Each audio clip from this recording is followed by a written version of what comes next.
There it is. Look at that, Kevin. Wait up, this guy.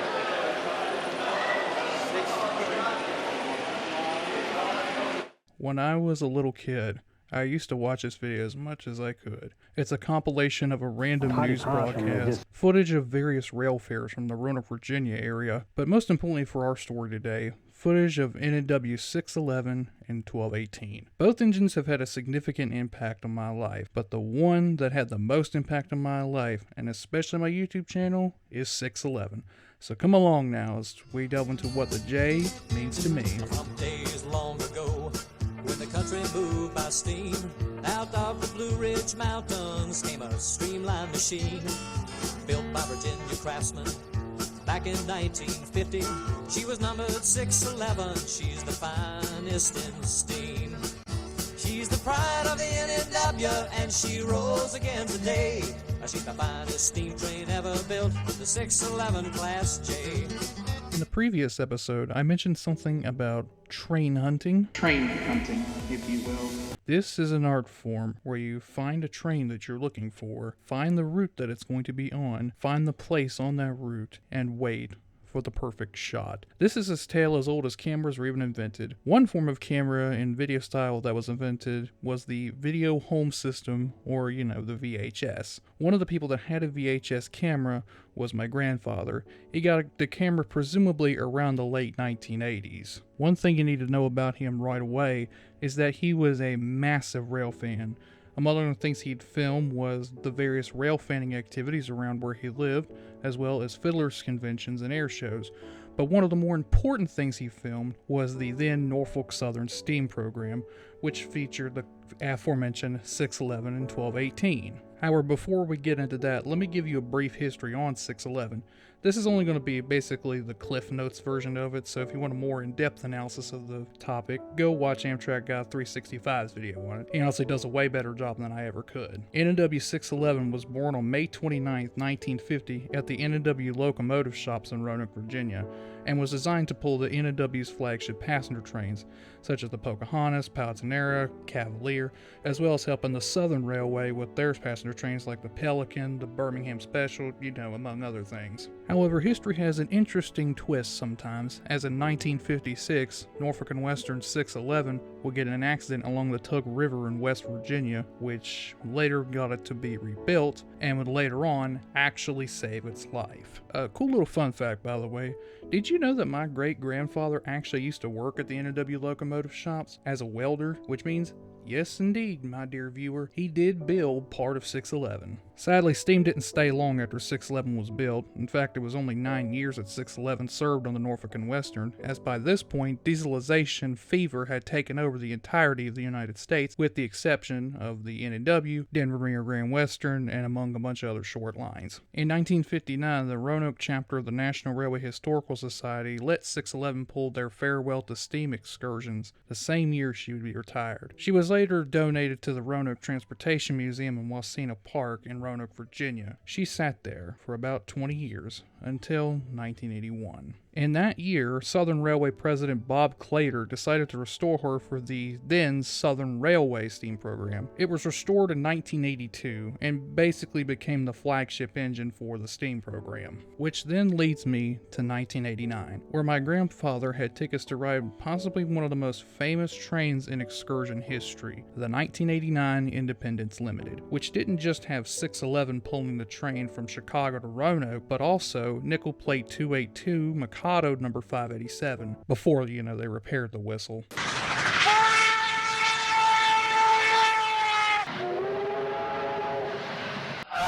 This, however, was only the beginning, as more of these videos would be filmed between 1989 and 1995.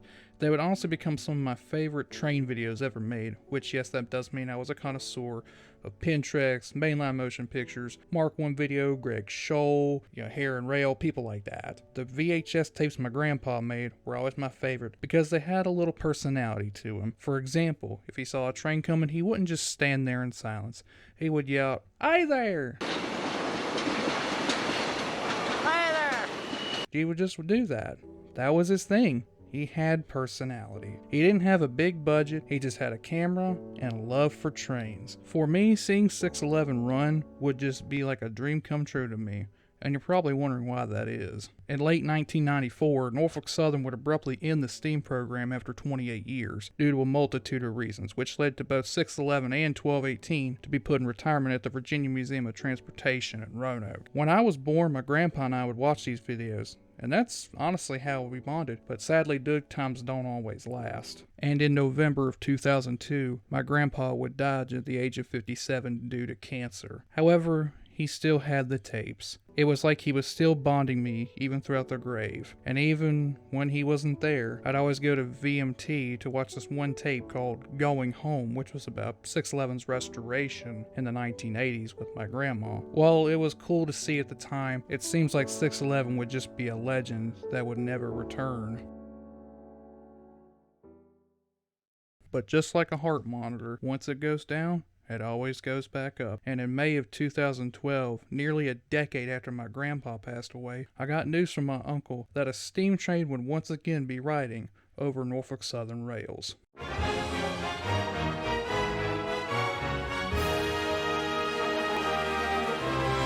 Though it wasn't my 611 dream, in fact it was actually Southern Railway number 630, a small 280 consolidation with 2 diesels and 8 passenger cars, but my 11-year-old self did not care. I was excited to see steam run again. Eventually, the tides turned when I saw 630 come out of Montgomery Tunnel. It genuinely made me so happy. But there and lie, a seed had been planted. If 630 can run here, why not 611? But that dream wouldn't become a reality until late 2013, when the Virginia Museum of Transportation announced the Fire Up 611 campaign. For the time being, 630 was a wonderful addition to have, but it was just the appetizer for 611. And in May of 2014, 611 will be towed to Spencer, North Carolina for restoration at the North Carolina Transportation Museum, and on May 9th, 2015, 611 was restored to operating condition, even though it had this really stupid Spirit of Roanoke watermark and a UP Hancock whistle for some reason.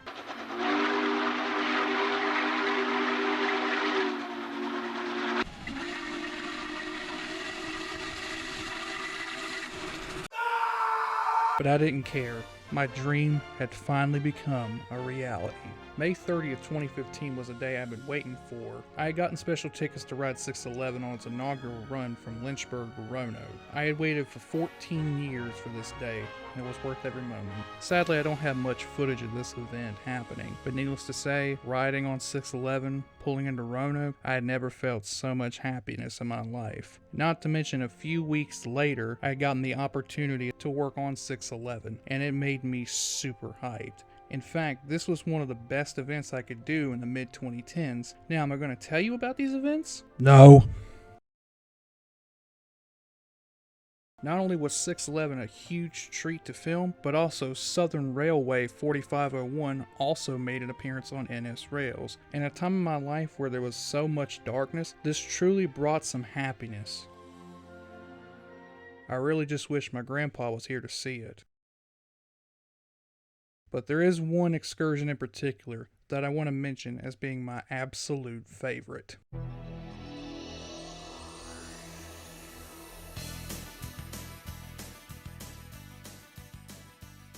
In February of 2016, I had gotten a notification that W611 would not only be returning to my home rails, but have an excursion to Asheville, North Carolina, aka the Southern Railway Loops, which absolutely made me ecstatic. So on April 9th, 2016, my grandma, my uncle, and I went to the Norfolk Southern S-Line, a day early to scout out the place. We also went to this place called Granny's Country Kitchen, where my stupid 15-year-old self decided to put sweetener in some Mountain Dew. My uncle then telling me that I would become a GPC bass on April 10th, 2016 would be my most favorite day ever making a YouTube video.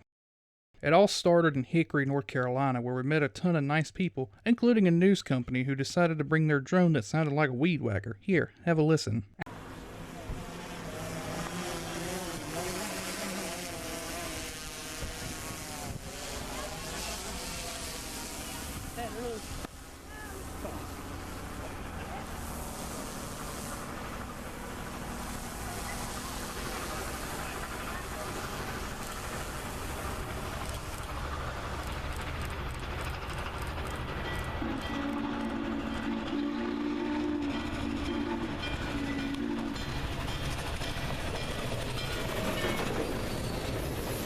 After me forgetting how a pivot shot works, we went to Morganton, North Carolina, specifically to the station, where a family decided to get in front of a photo line.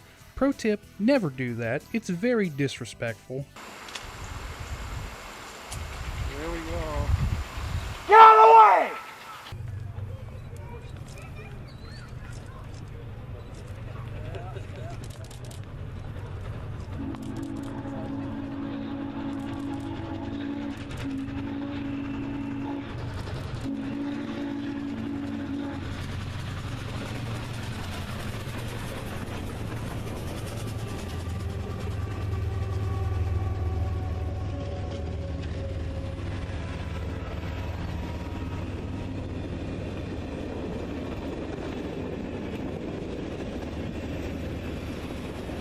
We then raced towards the town of Old Ford, and we got into what is known as Denver, North Carolina. Do you remember how I said earlier that mainline motion pictures had a big impact on me? Well, they had a VHS tape back in the day called Steep Steel and Slip and Stall and Steam, which was a compilation of steam engines tackling tough grades or, just stalling on mountains or putting on a good show. The shots at Denver, North Carolina were some of my favorites, and it was truly a dream of mine to film here. And if you ask me, this is by far my favorite video I have ever filmed. It's truly one of a kind. Here's a call.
We then raced up some dusty roads to get to Swannanoa Tunnel, where we weren't expecting to get a shot there, to be honest with you. Not much else to say there.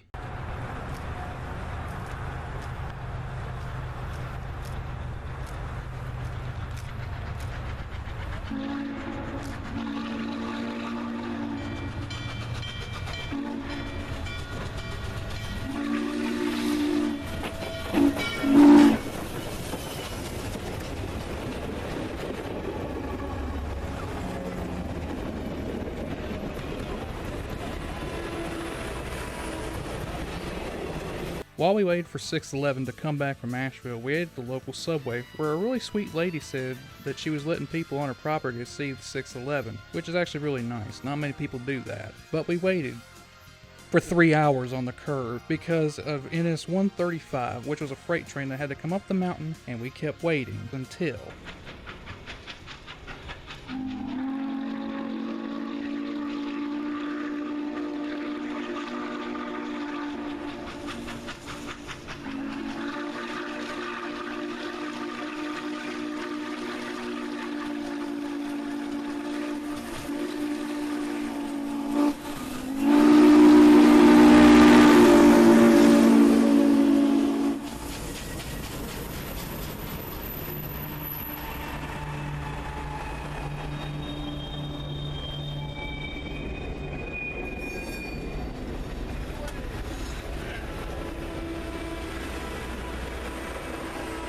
We then raced back down to the town of Old Fort, where we'd see the last steam and passenger train, for that matter, go through this town. Also, for some reason, a couple years ago, this ended up being one of my most popular videos. I still don't understand it, to be honest with you.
We then raced towards the town of Marion, but 611 was making up for lost time, so we just ended up going back to Morganton again.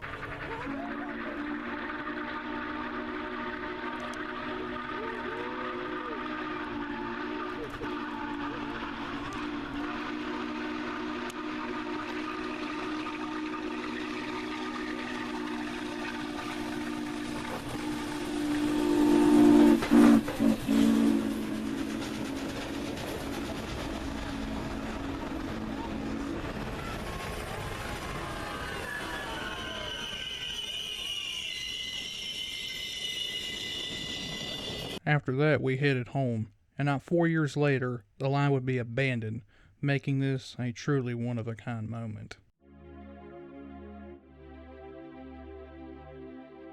After all this, things really weren't that good for 611. Canadian Pacific tried to take over Norfolk Southern in 2016. They got a new CEO who immediately canceled the Steam program, as well as Amtrak being way too restrictive about their private cars in 2018, making these excursions near impossible. History often repeats itself, as I now know what it was like for my grandpa when he heard of the cancellation back in 1994. Thankfully, 611 had some bright spots during this turbulent time. From 2019 to 2023, it was operating at the Strasburg Railroad in Pennsylvania. While not being able to run a mainline service, it was still something, and even just last year, it ran on the Virginia Scenic Railway, making the first time 611 ran a fall excursion in 29 years. And in December of 2023, it was registered as a national landmark by the United States government. It's unclear if 611 will ever run again on the main line, or if it'll even run again at all. We just have to wait patiently. But until then, 611, regardless of operation status, will still have a special place in my heart. Not only as a close connection to the past, but as a link to my family, and to my grandpa specifically, who taught me how to love, how to care, and how to film.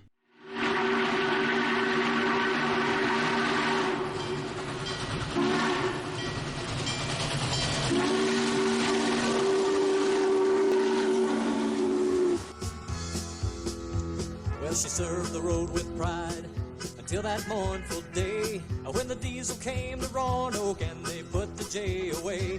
Yeah, they retired her back in 60, but Bob Clater got her running again. Under steam she came to Roanoke, say welcome home old friend. She's the pride of the NW and she rolls again today. She's the finest steam train ever built, the 611 Class J. She's the pride of the NW and she rolls again today. She's the finest steam train ever built, the 611 Class J.